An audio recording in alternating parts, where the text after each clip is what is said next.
വചനം 37 വാക്കർത്ഥം. വഖൗമ നൂഹിൻ, നൂഹിൻ്റെ ജനതയെയും തന്നെ. ലമ്മ കദ്ദബു, അവർ വ്യാജമാക്കിയപ്പോൾ. അർ-റുസുല, റസൂലുകളെ, ദൈവദൂതന്മാരെ. അഗ്റഖ്നാഹും, നാം അവരെ മുക്കി നശിപ്പിച്ചു. വജഅൽനാഹും, അവരെ നാം ആക്കുകയും ചെയ്തു. ലിന്നാസി, ജനങ്ങൾക്ക്, മനുഷ്യർക്ക്. ആയത്തൻ, ഒരു ദൃഷ്ടാന്തം, ലക്ഷ്യം. വഅഅ്തദ്ന, നാം ഒരുക്കി വെക്കുകയും ചെയ്തിരിക്കുന്നു. ലിദ്ദാലിമീന, അക്രമകാരികൾക്ക്. അദാബൻ, ശിക്ഷ. അലീമൻ, വേദനയേറിയ. وقوم نوح لما كذبوا الرسل أغرقناهم وجعلناهم للناس آية وأعتدنا للظالمين عذابا أليما.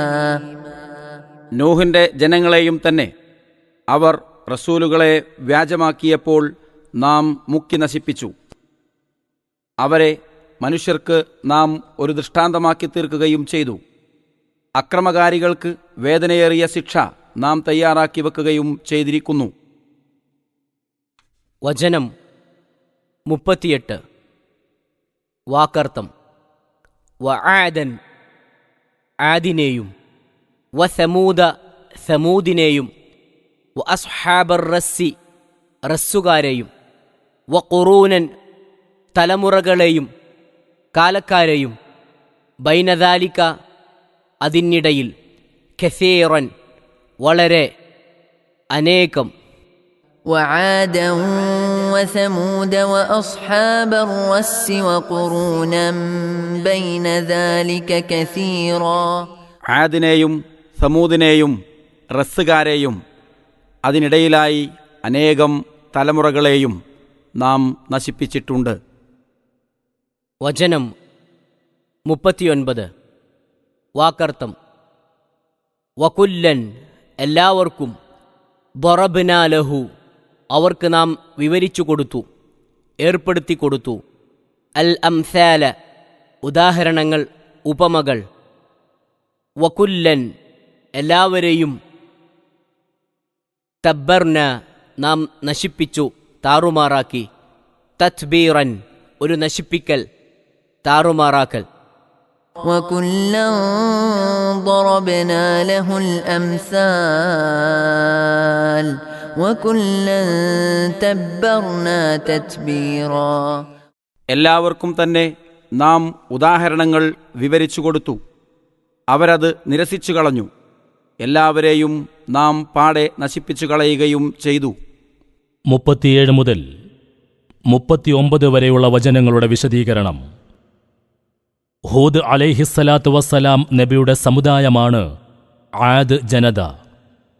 സ്വാലിഹ് അലൈഹിസ്സലാത്തു വസ്സലാം നബിയുടെ സമുദായമാണ് സമൂദ് ജനത.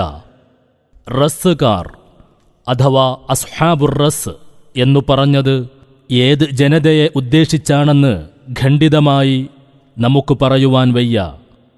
റസ് എന്ന വാക്കിന് മതിൽ കെട്ടപ്പെടാത്ത കിണർ എന്നർത്ഥമുണ്ട്.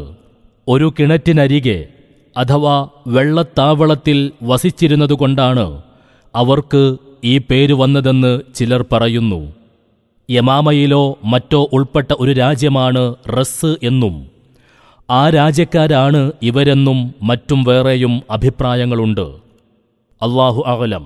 ഏതായാലും നൂഹ് അലൈഹിസ്സലാത്തു വസ്സലാം നബിയുടെ കാലം തുടങ്ങി മുഹമ്മദ് നബി സ്വല്ലല്ലാഹു അലൈഹി വസല്ലമിൻ്റെ കാലത്തിനിടക്ക് മേൽപ്പറഞ്ഞവരും അല്ലാത്തവരും ഉൾക്കൊള്ളുന്ന വളരെ തലമുറകൾ കഴിഞ്ഞുപോയിട്ടുണ്ട്.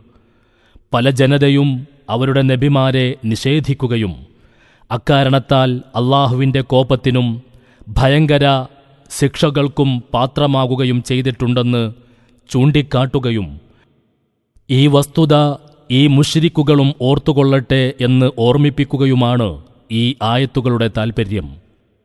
എല്ലാവർക്കും ഉദാഹരണങ്ങൾ അഥവാ അൽ അംസാൽ വിവരിച്ചു കൊടുത്തുവെന്ന് പറഞ്ഞതിൻ്റെ ഉദ്ദേശ്യം ഉപമകളും ലക്ഷ്യങ്ങളും സഹിതം ആവശ്യമായ ഉപദേശങ്ങൾ നൽകിയെന്നാകുന്നു. അത് നിഷേധിക്കുകയും ധിക്കരിക്കുകയും ചെയ്തതുമൂലമാണ് എല്ലാവരും ശിക്ഷയ്ക്ക് വിധേയരായതും. എന്നാൽ എല്ലാ സമുദായങ്ങളിലെയും അംഗങ്ങൾ മുഴുവനും ശിക്ഷ മൂലം നശിക്കുകയുണ്ടായെന്ന് ധരിച്ചുകൂടാ. മിക്ക സമുദായത്തിലും അതത് നബിമാരിൽ വിശ്വസിച്ച ഭാഗ്യവാന്മാർ ഏറെക്കുറെ ഉണ്ടായിട്ടുണ്ട്. അവരെല്ലാം പൊതുശിക്ഷകളിൽ നിന്ന് രക്ഷിക്കപ്പെടുകയും ചെയ്തിരുന്നു. ഈ വസ്തുത ഖുർആനിൽ പലയിടത്തും പ്രസ്താവിച്ച് കാണാവുന്നതാണ്. നൂഹിന്റെ ജനത റസൂലുകളെ വ്യാജമാക്കി എന്ന് ബഹുവചന രൂപത്തിൽ പറഞ്ഞത് ഒരു പ്രത്യേക റസൂലിനെ വ്യാജമാക്കുന്നതും എല്ലാ റസൂലുകളെയും വ്യാജമാക്കുന്നതും ഒരുപോലെയായതുകൊണ്ടാകുന്നു. കാരണം എല്ലാ പ്രവാചകന്മാരുടെയും പ്രബോധന തത്വം ഒന്നാണല്ലോ. ആ അടിസ്ഥാനത്തിൽ തന്നെയാണ് എല്ലാ റസൂലുകളിലും വിശ്വസിക്കൽ നമുക്ക് നിർബന്ധമാക്കപ്പെട്ടിരിക്കുന്നതും. മേലെ പേരെടുത്ത് ചൂണ്ടിക്കാട്ടിയ സമുദായങ്ങളുടെ സംഭവങ്ങൾ ഹിജാസിലെ അറബികളെ സംബന്ധിച്ചിടത്തോളം വളരെ പരിചയം ഇല്ലാത്തവയായിരിക്കാം. എന്നാൽ ലൂത്ത് അലൈഹിസ്സലാത്തു വസ്സലാം നബിയുടെ സമുദായത്തിന്റെ സംഭവം അങ്ങനെയല്ല. അതിൻ്റെ അറികുറികളും ദൃഷ്ടാന്തങ്ങളും ഇന്നും വ്യക്തമാം വണ്ണം അവശേഷിക്കുന്നുണ്ട്. അറബികൾ അവരുടെ ഉഷ്ണകാലത്തെ ഷാമിലേക്കുള്ള യാത്രകളിൽ അത് കണ്ടുകൊണ്ടിരിക്കുന്നുമുണ്ട്. ആകയാൽ ആ സംഭവത്തെ ഇവിടെ പ്രത്യേകം ഇങ്ങനെ ചൂണ്ടിക്കാട്ടുന്നു.